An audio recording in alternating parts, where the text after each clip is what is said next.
नगे च सुरेन्द्रे च कौशिके पाद संस्पृशि निर्विशेष मनस्काय श्री वीरस्वामिने नमः।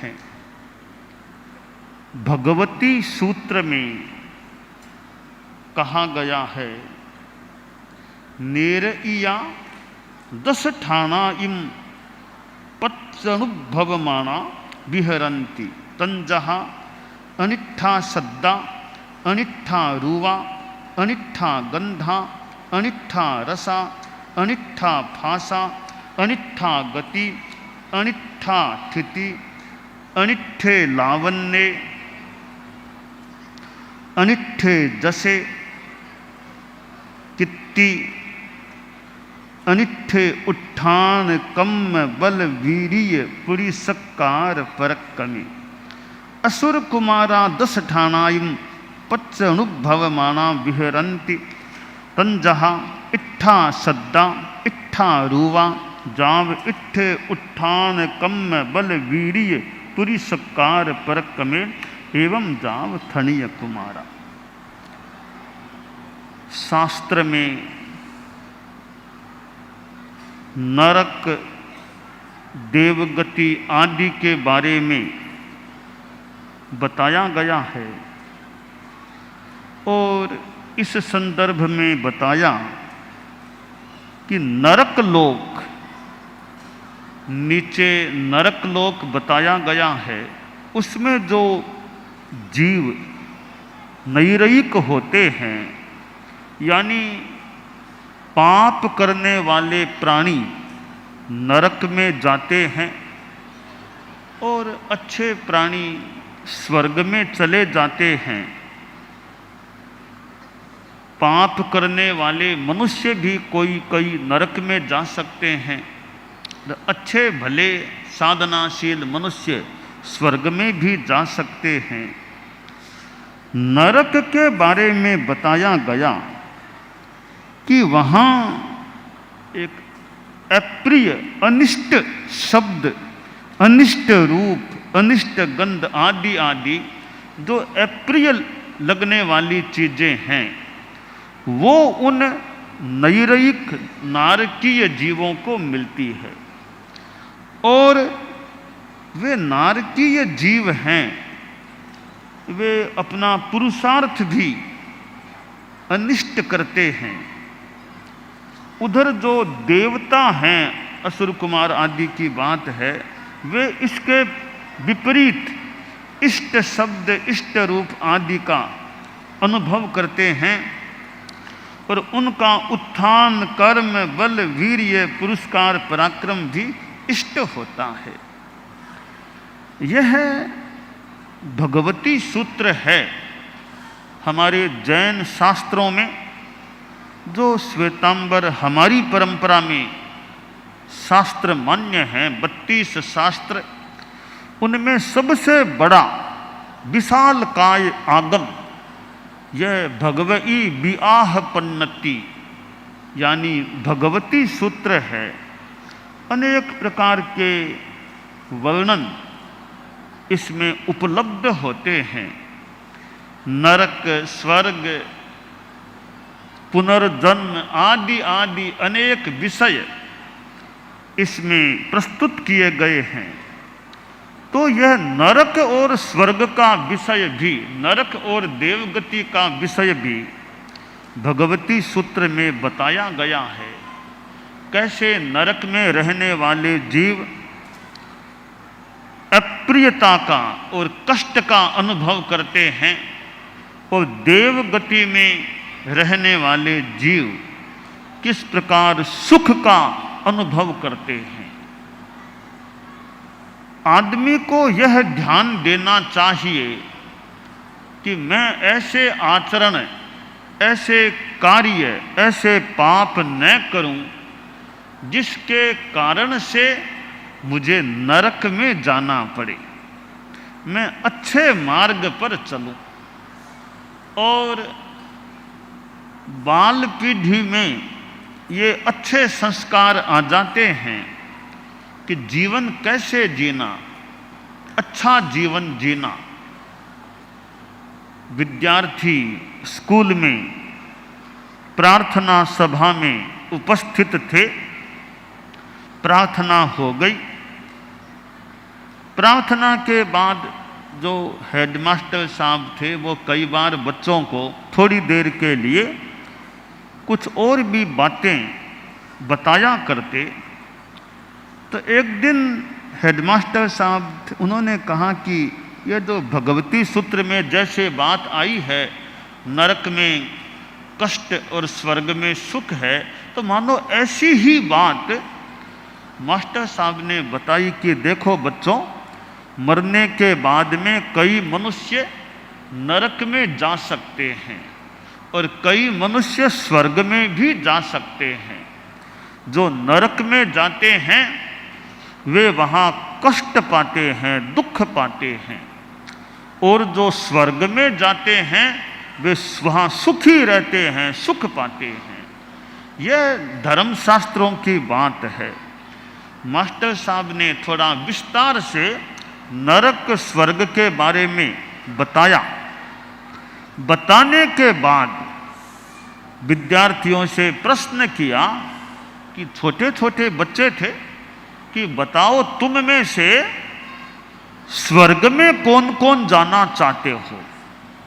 क्योंकि नरक में तो मैं जाने की बात ही क्यों पूछूं, प्रश्न है कि तुम में से स्वर्ग में कौन कौन जाना चाहते हो। अच्छा, बच्चों ने हाथ ऊंचे कर दिए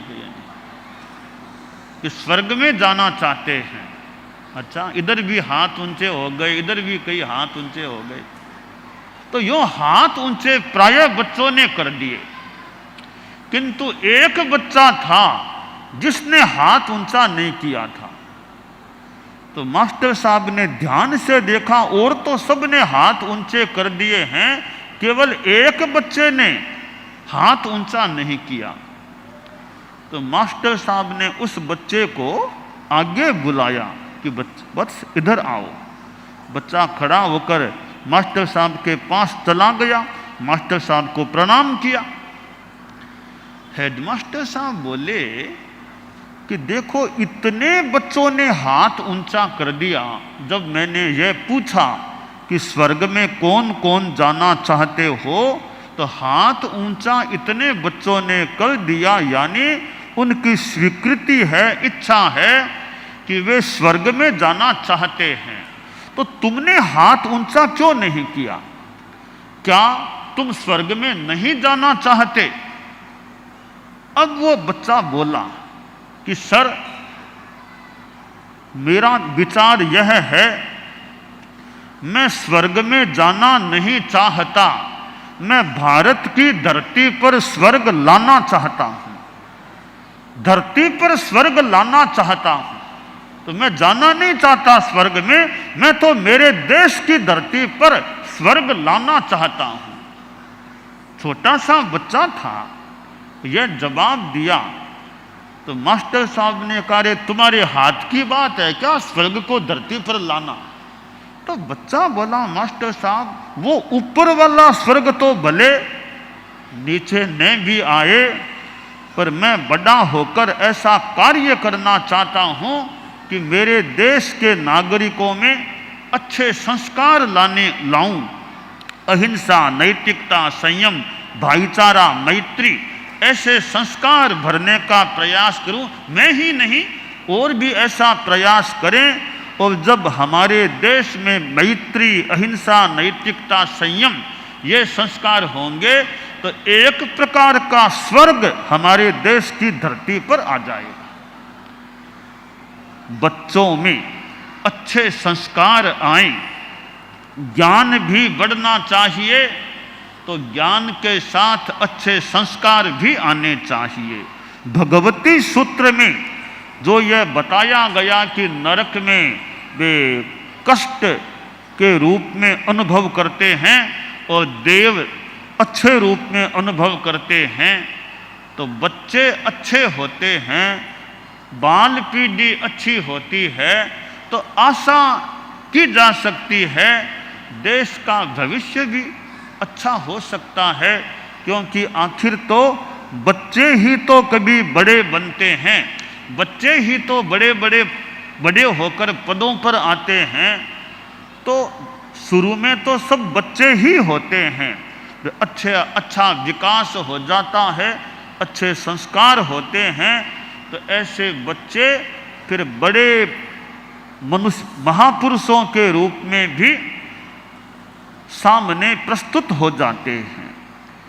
ज्ञानशाला दिवस, यह ज्ञानशाला का उपक्रम जैन श्वेतांबर तेरापंथी महासभा के मूल तत्वावधान में जो चलता है, और आज कितने कितने बच्चे यहाँ उपस्थित हैं, और छोटे छोटे बच्चे, इनमें ये धर्म का ज्ञान भी आ जाए और अच्छे संस्कार भी आ जाएं, कितना अच्छा काम हो सकता है।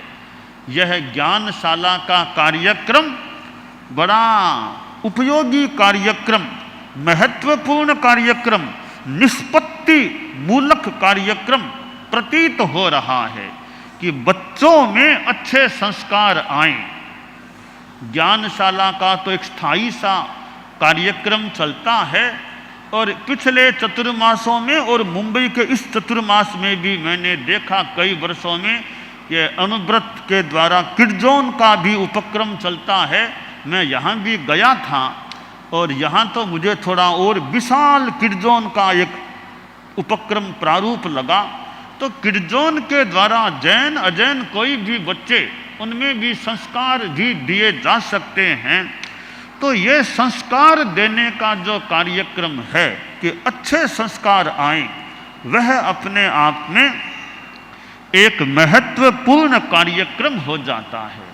परम पूज्य आचार्य तुलसी थे, आचार्य श्री महाप्रज्ञ जी थे, वे शुरू में तो बच्चे ही थे, पर एक ऐसा योग मिला, मानो कोई ऐसे संस्कार उभरे कि वे तो साधु बन गए, और बचपन में ही साधु बन गए।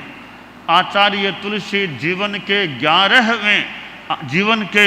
12वें वर्ष में साधु बने थे, तो आचार्य श्री महाप्रज्ञ जी जीवन के 11वें वर्ष में ही संत बन गए थे। तो खैर, साधु तो कोई विशेष भाग्योदय हो तो कोई बन सकता है, वरना गृहस्थ जीवन में रहते हुए भी वे अच्छे आदमी बने, अच्छे संस्कार वाले आदमी रहें, अच्छा कार्य धार्मिक आध्यात्मिक विकास करें, यह काम्य है। तो भगवती सूत्र में जो ये नरक और देवगति संबंधी बातें आई हैं, हम इनसे यह प्रेरणा लें कि कैसे हमारे में संस्कार अच्छे आएं। तो देवगति भी हर किसी को तो थोड़ी मिलेगी, अच्छे कुछ संस्कार होंगे तो आगे देवगति मिलने की बात हो सकती है। तो ज्ञानशाला के द्वारा जो ज्ञान देने की बात है, संस्कार देने की बात है, और कितने कितने प्रशिक्षण देने वाले प्रशिक्षण देते हैं, और कितने लोग व्यवस्था पक्ष को संभालते हैं। ज्ञानशाला के लिए प्रशिक्षण का कार्यक्रम है, इधर व्यवस्था का प्रबंधन का भी एक उपक्रम है। तो प्रशिक्षण और प्रबंधन दोनों का सम्यक सम्मिलन होने से एक ज्ञानशाला की गतिविधि अच्छे ढंग से संचालित हो सकती है। परम पूज्य गुरुदेव तुलसी के समय मैंने देखा यह ज्ञानशाला का प्रारूप किस प्रकार बढ़ा था, किस प्रकार मानो संभवतः शुरू भी उन्हीं के कार्यकाल में हुआ, आगे फिर गति भी हुई, आचार्य श्री महाप्रज्ञ जी का समय भी रहा, और अब भी यह है ज्ञानशाला का कार्यक्रम गतिमान है। तो एक बच्चों को अच्छे संस्कार देने की बड़ी उपयोगितापूर्ण बात होती है कि कैसे किसी तरह अच्छे तरीके से बच्चों को संस्कार दिए जाएं। आज राज्यपाल महोदय भी, असम के राज्यपाल महोदय पहुँचे हैं, कटारिया जी, और यूँ तो राज्यपाल हैं, राज्यपाल का अपना एक महत्व होता है, पर यूँ तो श्रावक की तरह है, यहाँ आए कि नहीं मैं तो नीचे ही बैठूंगा, मैं तो नीचे ही बैठना चाहता हूँ। यानी वो एक श्रावकत्व का मानो संस्कार के नीचे ही बैठना है। बाद में थोड़ा कहा गया तब ऊपर बैठना मानो स्वीकार किया, स्वीकार किया तो कुर्सी भी नहीं चाहिए, इसी पर बैठ जाते। यानी वो श्रावकत्व के हम संस्कार मान लें कि एक जैन धर्म के संस्कारों में रहे हुए, और वर्तमान में जो एक राज्यपाल का एक दायित्व है, तो यह भी एक सेवा का वैसे मान लें कार्य है। आदमी सेवा, जनता में भी अच्छा क्रम रहे, कानून व्यवस्था और अनुशासन, जनता में अहिंसा नैतिकता के संस्कार भी हों। हम यह यात्रा कर रहे हैं, पहले अहिंसा यात्रा नाम था, फिर यह अनुव्रत का 75वां वर्ष होने के संदर्भ में हमने नाम भी अनुव्रत यात्रा दे दिया।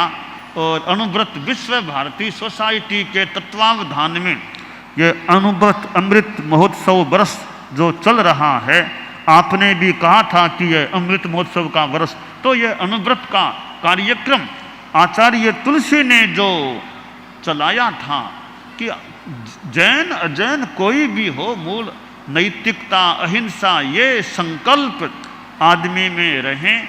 तो अनुव्रत भी एक ऐसा कार्यक्रम है जिसके द्वारा जनता में एक अच्छे संस्कार, अच्छे संकल्प जगाने का प्रयास किया जा सकता है। तो यह हम जो अनुव्रत यात्रा में 3 बातें बताया करते हैं, सद्भावना, नैतिकता, नशा मुक्ति, यह संकल्पत्रयी सद्भावना, नैतिकता, नशा मुक्ति।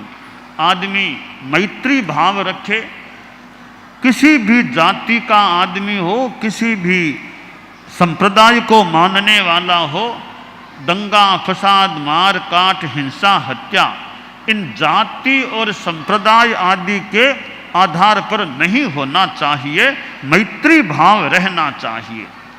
दूसरी बात नैतिकता, आदमी जो भी कार्य करे उसमें ईमानदारी रखने का प्रयास हो, धोखाधड़ी से मनुष्य बचने का प्रयास रखे। और तीसरी बात नशा मुक्ति, शराब सिगरेट बीड़ी खैनी गुटखा आदि नशीले पदार्थों से बचने का प्रयास हो, नशा मुक्त जीवन हो। तो ये संस्कार अनुव्रत जैसे कार्यक्रमों से जनता में संपोषित करने का प्रयास किया जा सकता है।